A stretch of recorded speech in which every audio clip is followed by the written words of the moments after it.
Well, I thought today it would be fun to invite all of you to spend the day with Bill and I. We've got a lot going on. Of course, we have a little Dollar Tree shopping. I'm going to do some St. Patty's Day decorating. I got to get that finished up, and that always involves Dollar Tree decor. So I thought I'd share that with you. And Bill is going to do a little cooking in the kitchen, and he wants to share one of his favorite wintertime recipes with you all, too. Hey, everybody, it's Shelby with a Chick Plus 3, and did you catch that? Of course, he is already in the kitchen getting ready to go. So we're going to jump right into this busy day. I hope you'll stick around and join us. What do you say? Let's go.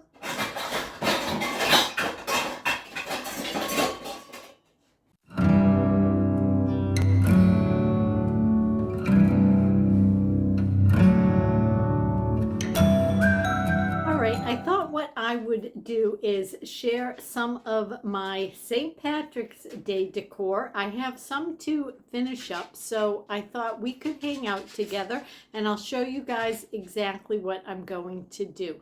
So this is a little shelf that I have set up, and this is like in our dining room, but our house is small, so this is all open. I spend a lot of time in this area, so I used to have teacups on this shelf, but now I've decided I want to use it as seasonal decor.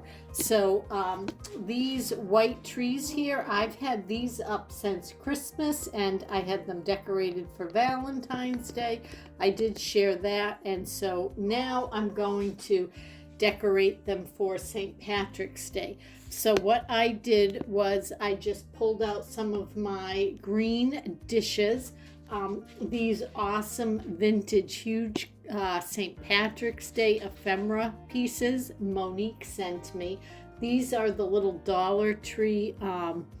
These are sold right now for St. Patrick's Day, but these are the same ones, guys, that they sell at Halloween for the witch's cauldron. So these can do double duty.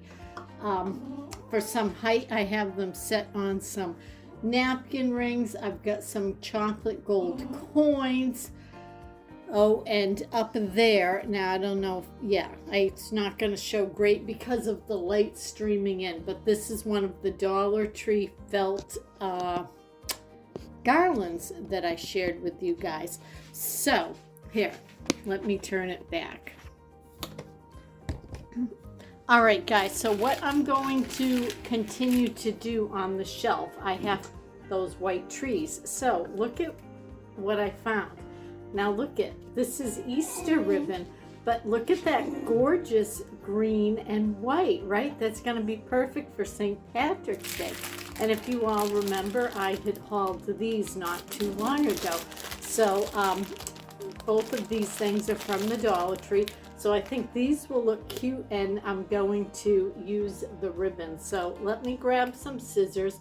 Again, I will angle the camera so you can see how I'm going to decorate these little Dollar Tree trees.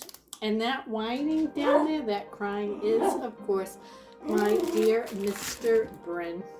And of course the neighbor's dog's barking too, and they literally are right on the other side of this wall, about 6 feet away from me, so a little loud in here, but that is life here in our household. Now I have these ancient pinking shears, so I love to use this to cut the ribbon. Now this is just 3 yards, and I only have one spool of it. So what I'm going to do is totally unwind it and then cut it in half so that I will have equal amounts for each trees, because I have 2 trees on a side. So I found the center. The pinking shears just give it a little extra something, but you certainly can just use regular scissors. All right, so now I have my one piece for this tree. So I am going to just tie little bits of green on the branch, just like that, and snip it off. And so I'm just going to choose to do this on the branches that are going to show. And to make these trees look fuller, I have them like all pushed forward and the back flattened against the wall there. So this is just a really inexpensive way to, you know, dress up these little Dollar Tree trees for the different holidays, the different seasons. You know, $1.25 for the spool of ribbon, and I'm gonna do both trees with it. And you could totally just leave it like this. I think it looks adorable. I don't think you have to add anything else. At Christmas, I did red and white, like peppermint striped ribbon. It looked adorable. If you want to see how that came out, and the Valentine's Day one, I do have the home tours up on my channel.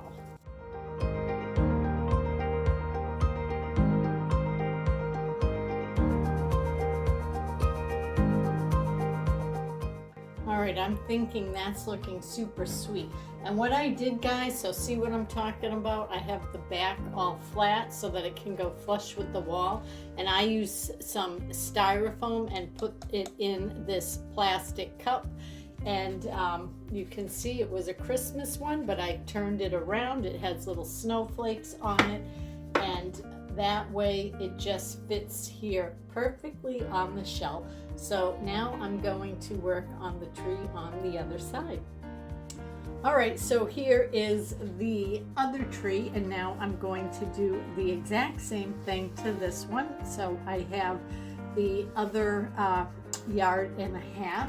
So again, one spool did both trees. And I mean, I just eyeballed this, you know. I could have like measured out little strips of ribbon and made sure there were equal little tie-offs for each tree, but I figured I didn't need to go to that much effort. I would just eyeball it, just so that each one has little touches of this green and white gingham, because I think this ribbon is absolutely adorable. I've had these white Dollar Tree trees, I think, for like 4 years now too.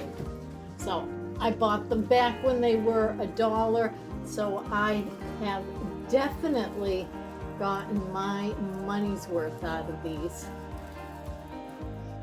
All right, so here is how it looks with the little ribbons on the trees now. So that's the point that I am at. I think it's looking sweet. All right, now I have these to use, so I got to figure out how I want to use these.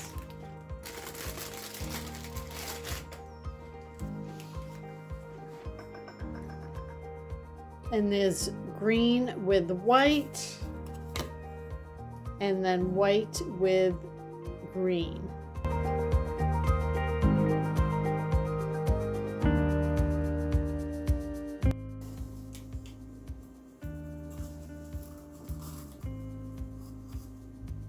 I'll put them in the trees. I think I like that. I think I like them in the trees. Yeah.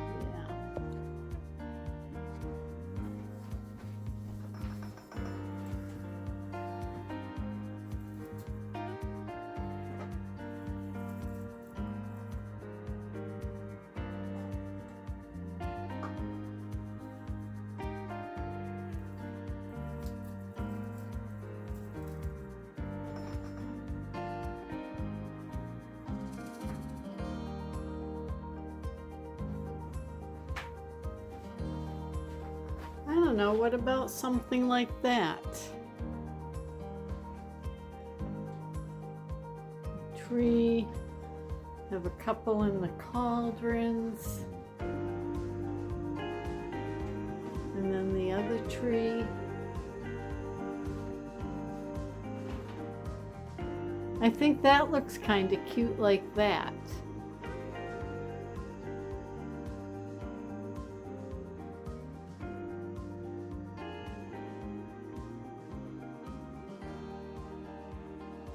So here's how it's looking. Here's my little shelf on our table. I just pulled out some of my green dishes and of course a little Dollar Tree garland there. This is a vinyl tablecloth that Bill picked out, I think at like a Home Goods or a Marshall's. It was $3.99. So there's kind of an overall look of it. I just got over a stomach flu, but my stomach's still a little iffy. So join me later, and I'll make us a nice, light, but healthy matzo ball soup. So before we get to Bill's soup making, I'm going to run into the Dollar Tree to do a little treasure hunting. I always make sure to check out the Peeps display to see if there are any new flavors to try this year. Look at these St. Patty's Day socks. I love the black cat that says Lucky. And aren't these flowers gorgeous? Now I know these are probably more for summer or autumn, but now is the time to get them when you see them before they get picked over.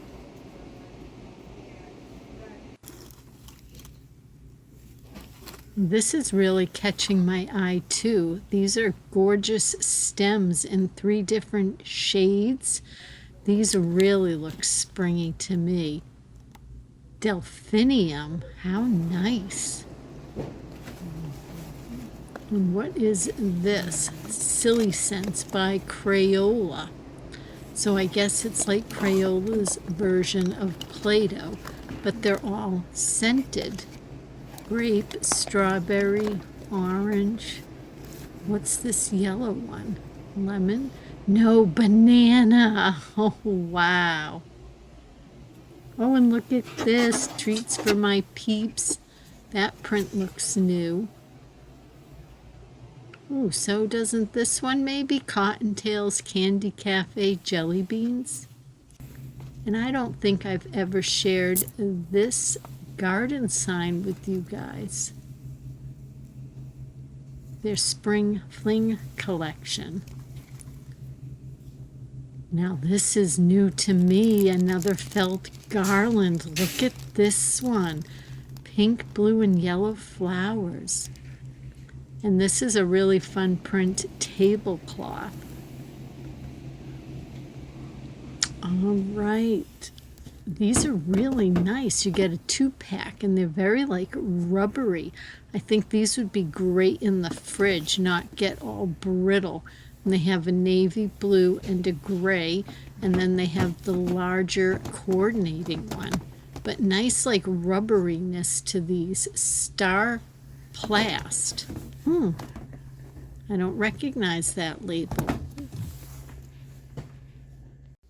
All right, let's make matzo ball soup. It's delicious, it's quick, and it's my favorite thing when I'm a little sick or it's still cold out. First off, let's take care of the soup. Soup's taken care of. All you're going to need is your favorite chicken broth from the store. You can get chicken broth at the Dollar Tree. The problem with the chicken broth at the Dollar Tree has a lot of salt in it. I like the unsalted version of a chicken broth. Soup's done. We're just going to add maybe a few slices of carrots to this at the end, and we're done with the soup. So let's focus on the matzo balls. All right, to start, you're just going to want to go out to the store and get yourself some matzo meal, a box of matzo meal. They come in cans. They come in all different producers, but you can find them in any grocery store. On the back, you're going to find the mistake-proof recipe to make matzo balls. Okay, and what we're going to do is use a recipe here for 10 to 12 matzo balls, about an inch, inch and a quarter. But if you come across a recipe that makes only 6, let's say, matzo balls, it's because you're just cutting the recipe by half. Okay, so what we're going to need is some matzo meal. Now you can, if you have matzo, the unleavened bread, you can crunch that up and make it fine. That's what this is really. It is a Jewish unleavened bread, and it makes great meatballs. Basically, we're making Jewish meatballs and putting them in chicken broth. So follow along. All right, let's assemble our ingredients. You're going to need 4 eggs, the box of matzo meal, some seltzer, some vegetable oil, and some salt and pepper. That's it. All right, first thing we're going to do is beat 4 eggs.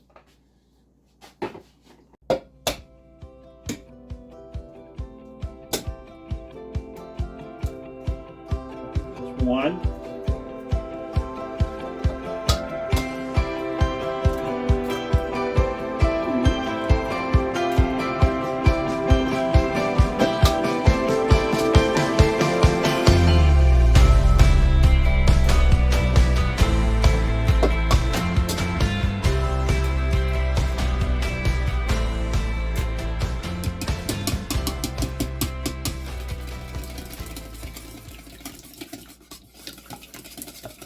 Now once these are well beaten, everything else just goes into the pot at the same time.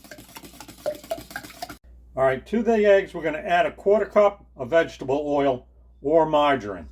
Now the recipe says margarine or vegetable oil, doesn't say butter. And we mix that in. Then we're going to add a teaspoon of salt. I'm going to add a little less than a teaspoon because I don't really want to get a lot of salt. I'm using kosher salt here, which is bigger and would have a little less sodium in it. And then we're going to add in a pinch of black pepper. I like a lot of pepper. And that gets mixed up. Then we come to water or seltzer. All right, seltzer or water. You have your choice on the back of this recipe. Many recipes will say water. I was told that the real Jewish matzo ball has seltzer in it to make it light and airy, although water will work. We're going to use seltzer. Whoa, somebody shook this up.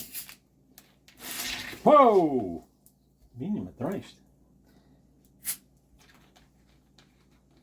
All right, we just need a 1/4 cup of water or seltzer. Now, if you're using seltzer, you don't want to stir too vigorously because you want that carbonation to stay, because we got to add our matzo meal now. Okay, the final ingredient. For this batch, we need a cup of matzo meal, a full cup. All right, so we need a cup of matzo meal for the large batch of matzo balls. If you're making a smaller batch, I believe you just give them a 1/2 cup. You can see basically making a mess. You see this looks like ground crackers, ground saltines. They're a little stiffer though, and they'll hold up much better. Now we add that, mix it in, but remember we have seltzer. We don't want to lose that carbonation. So we're just going to basically fold in the matzo meal.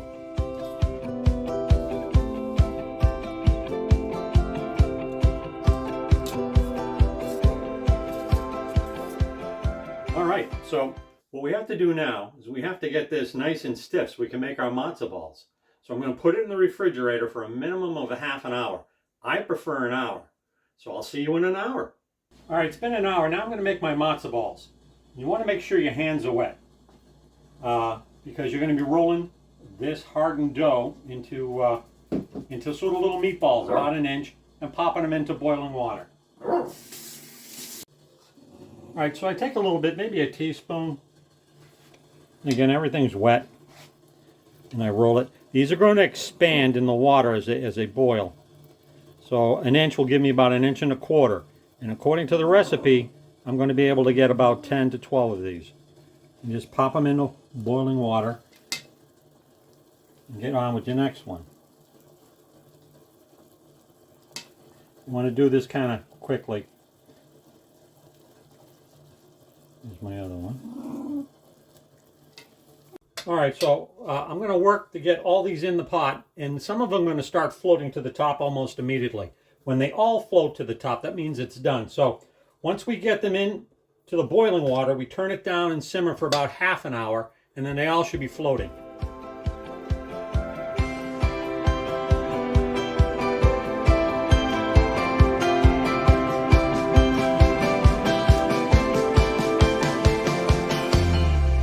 All right, now that they're all in, I'm going to cover them and let them simmer for 30 minutes. All right, they're done. At this point, we just take them out with a slotted spoon, put them right into a pot of hot chicken broth, and serve them up. But I'm not going to be eating right now, so I'm going to put mine into individual portions and send them to the refrigerator. Now, these got a lot bigger than I thought they would. You can see here. Still nice. I've actually seen them humongous in a little pot of broth. So you can make them whatever size, but I thought I was going to make them small and they still came out large. Now, I'm just going to pop a few here.